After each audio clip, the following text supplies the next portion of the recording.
নমস্কার, দেখছেন এক ঝলকে মিডিয়া। আপনাদের সঙ্গে রয়েছি আমি সাহেব। বিএনএস বা ভারতীয় ন্যায় সংহিতা, ভারতের আইন ব্যবস্থা একেবারে নতুন করে ঢেলে সাজানো হয়েছে কেন্দ্রীয় সরকারের তরফে। 2024 সালে জুলাই মাস থেকে কার্যকর হয়েছে নতুন এই আইন, আর সেই আইন বদলে দিয়েছে ব্রিটিশ আমলের সমস্ত রকম ধারাকে।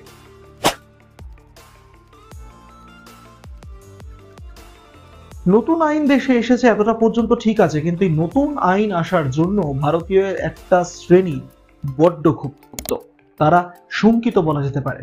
আমি কথা বলছি ভারতের চিকিৎসা মহলের। চিকিৎসকদের একাংশ এই নতুন আইনের জন্য যথেষ্ট চিন্তায় রয়েছেন। এক ধাক্কায় বদলে ফেলা হয়েছে 3 আইন। এই 3 আইন কি কি? 1860 সালে অর্থাৎ ব্রিটিশ আমলে তৈরি হওয়া ইন্ডিয়ান পিনাল কোড বা আইপিসি কে বদলে তৈরি করা হয়েছে ভারতীয় ন্যায় সংহিতা। 1973 সালের কোড অফ ক্রিমিনাল প্রসিডিওর কে বদলে করা হয়েছে ভারতীয় নাগরিক সুরক্ষা সংহিতা। 1872 সালে তৈরি হওয়া ইন্ডিয়ান এভিডেন্স অ্যাক্ট কে বদলে করা হয়েছে ভারতীয় সাক্ষ্য অধিনিয়ম। কিন্তু প্রশ্ন উঠছে, এই ভারতীয় ন্যায় সংহিতা কি? ভারতীয় ন্যায় সংহিতা হচ্ছে সারা দেশ জুড়ে ইন্ডিয়ান পিনাল কোড যা ছিল, অর্থাৎ আইন মোতাবেক শাস্তি দেওয়া, সেই শাস্তি দেওয়া যত রকম ধারা ছিল সেই সমস্ত ধারাকে কোল নলচে বদলে একেবারে নতুন কাঠামো তৈরি করা হয়েছে কেন্দ্রীয় সরকারের তরফে। আর এইখানেই যত অশান্তি শুরু। এই বিষয়ে নোবেল লরিয়েট অমর্ত্য সেনও কিন্তু মুখ খুলেছেন। তিনি বলেছেন যে ভারতীয় ন্যায় সংহিতা বা বিএনএস যার কথা তখন হচ্ছে, তাকে কিন্তু একেবারেই সাদরে গ্রহণ করা সম্ভব নয়।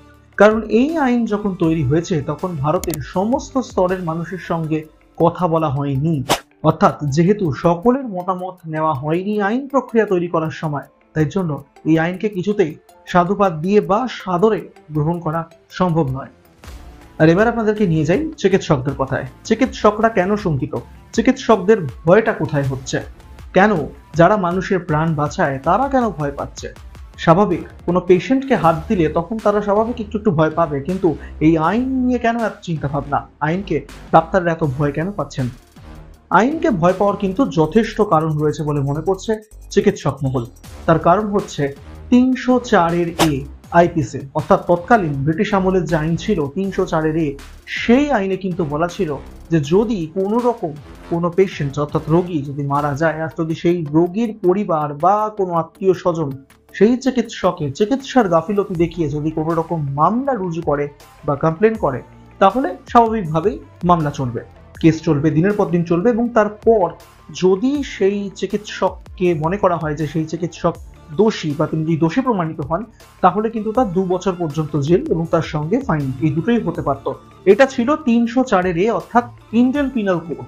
আর তারপরেই ভয় পাওয়ার কারণটা উঠে এলো এই ভারতীয় ন্যায় সংহিতা আসার পর, কারণ সেখানে এই 304 এ বদলে গেল 106 ধারায়। অর্থাৎ এটা পরিষ্কার যে 304 এ বা 304 এ সেখানে যা ছিল তা তো 106 থাকছে, কিন্তু তার সঙ্গে অনেকটা কিন্তু আরো এটাকে মডিউল করা হয়েছে। কিরকম? এতদিন পর্যন্ত যখন কোনো চিকিৎসকের বিরুদ্ধে কোনো অভিযোগ করা হতো বা পরিবার বা পরিজন যদি কেউ অভিযোগ করতেন, তাহলে কিন্তু তাকে তৎক্ষণাৎ গ্রেপ্তার করা যেত না। কিন্তু নতুন এই আইন যখন এলো, সেই আইনে দেখা যাচ্ছে যে চিকিৎসককে তক্ষুনি গ্রেফতার করতে পারবে পুলিশ, এবং তার সঙ্গে সঙ্গে এই যে 2 বছরের যে জেলের টার্মটা আপনাদেরকে বললাম, সেই টার্মটা কিন্তু পৌঁছে যাবে 5 বছর পর্যন্ত।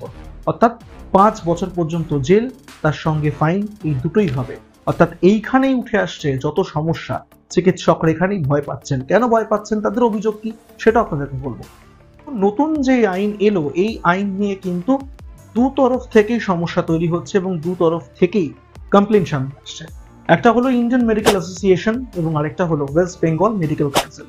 অর্থাৎ কেন্দ্রীয় স্তর এবং রাজ্য স্তর, 2 স্তর থেকেই কিন্তু অভিযোগ সামনে আসছে যে এই আইন প্রণয়ন করার সময় সমস্যা হতে পারে এবং এই আইন নিয়ে যথেষ্ট জটিলতা থাকতে পারে।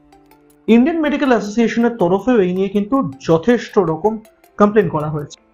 আবার পিছিয়ে নেই ওয়েস্ট বেঙ্গল মেডিকেল কাউন্সিল, তাদের তরফেও কিন্তু যথেষ্ট ক্ষুব্ধ বোঝা যাচ্ছে যে এই নতুন আইন নিয়ে, অর্থাৎ বিএনএস এর 106 ধারা। তারা কি বলছে? যে এর আগে যেটা ছিল 300 এ যে ধারা, সেখানে তার পরিবর্তে 106 ধারা, তাতে দেখা যাচ্ছে যে যে কোনো চিকিৎসক যদি চিকিৎসা করতে গিয়ে কোনো রোগী মারা যায়, এবং রোগীর বাড়ির লোকেরা যদি কমপ্লেন করে, তাহলে কোন রকম বিচার না করেই যে তাকে অ্যারেস্ট করা যাবে এবং পরবর্তীকালে যে অ্যারেস্ট এবং ফাইন এই দুটোই করা যাবে। 5 বছর পর্যন্ত তাকে জেলে রাখা যাবে।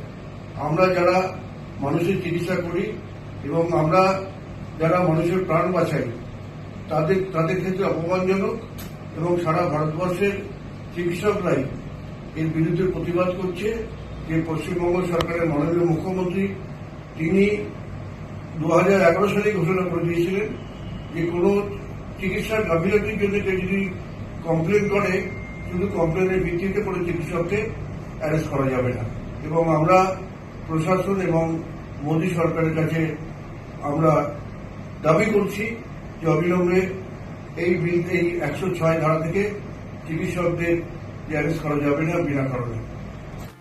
দেখুন, স্বাভাবিকভাবেই যখন আইএমএ এবং ওয়েস্ট বেঙ্গল মেডিকেল কাউন্সিল এই দু তরফ থেকেই যখন এই কমপ্লেনটা উঠে আসছে এবং তারা যখন যথেষ্ট ক্ষুব্ধ দেখা যাচ্ছে, তখন কিন্তু খুব স্বাভাবিকভাবেই যারা পড়ুয়া, যারা ভবিষ্যতের ডাক্তার, চিকিৎসক, ডাক্তার মানে আমরা সাধারণত বুঝে থাকি ভগবানের আরেক রূপ, আর তারাও ভয় পেয়ে গিয়েছেন। যখন চিকিৎসকরা ভয় পেয়ে যাচ্ছেন, তখন সাধারণভাবেই তাদের শিষ্যরা বা শিষ্যরাও ভয় পেয়ে যাবেন।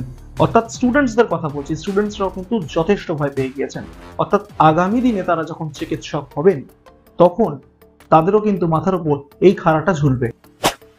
স্বাভাবিক, কেন্দ্রীয় সরকারের তরফে এই আইন প্রণয়ন করা হয়েছে এবং এই নতুন আইন তৈরি করা হয়েছে, তাই খুব স্বাভাবিকভাবেই সেই একই রকম বিরোধিতার রাস্তায় হেঁটেছে বিভিন্ন রাজনৈতিক দল। আর তার মধ্যে বাদ থাকছে না রাজ্যের শাসক দল তৃণমূল কংগ্রেস। তাদের তরফেও কিন্তু যথেষ্ট রকমভাবে অভিযোগ তোলা হয়েছে নতুন এই আইন নিয়ে, অর্থাৎ বিএনএস এর 106।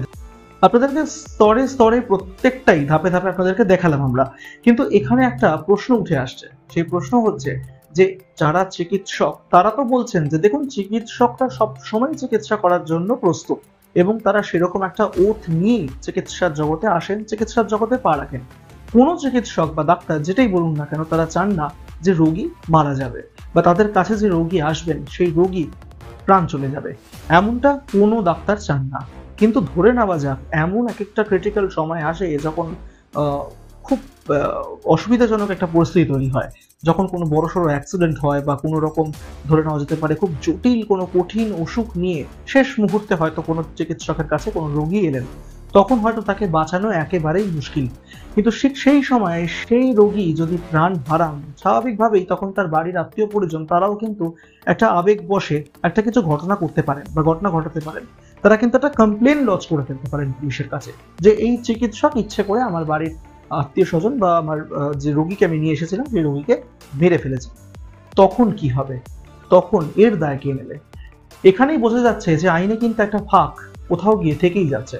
কারণ এতদিন পর্যন্ত যাকে তৎক্ষণাৎ গ্রেফতার করা যেত না, এখন এই নতুন আইন বলছে যে চিকিৎসক একেবারে অভিযোগ হলেই হাতে নাতে তাকে ধরে নেওয়া হবে এবং তিনি গ্রেফতার হবেন। ফলে স্বাভাবিক যে যদি এরকম একটা ক্রিটিক্যাল কেস সামনে আসে, তখন যদি সেই রোগী প্রাণ হারান বা তখন যদি অভিযোগ করা হয় ডাক্তার ইচ্ছাকৃতভাবে মেরে ফেলেছেন, তখন সেই চিকিৎসকের ক্যারিয়ার তো গেলই। একই সঙ্গে সঙ্গে তিনি এটাও প্রমাণ করতে পারবেন না যে তিনি ঠিক কোন পরিস্থিতিতে সেই রোগীকে হাতে পেয়েছেন। একটা প্রবাদ বাক্য শোনা যেত, চিকিৎসকরা নাকি বলতেন যে যখন তারা নিজেদের বাড়ির কোনো আত্মীয় স্বজনের অপারেশন করতে যান, তখন নাকি তাদের হাত কাঁপে, আর অন্য কোনো যদি রোগী তাদের কাছে আসে তখন নাকি তারা ঠান্ডা মাথায় সেই রোগী ট্রিটমেন্ট করতে পারে। এখন প্রশ্ন উঠছে যে তারা কি এখন বাড়ির লোক নয়, অন্য কোনো পেশেন্টের শরীরে হাত দিতেও সেরকম একইভাবে তাদের হাত পা কাঁপবে? এই প্রশ্নটা থাকছেই।